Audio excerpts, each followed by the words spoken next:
Sveiki, Dzūkijos dujose sumontavom RINS dujų įrangą į Volvo 2 litrų 235 kW Volvo XC90 automobilį.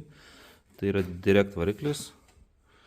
RINS dujų įrangos komponentai, čia dujų kompiuteris sumontuotas.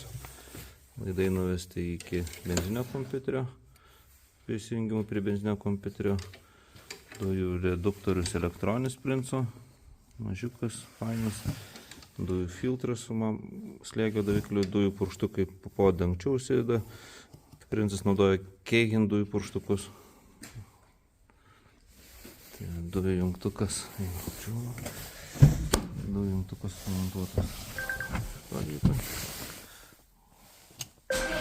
Užkūrus automobilį.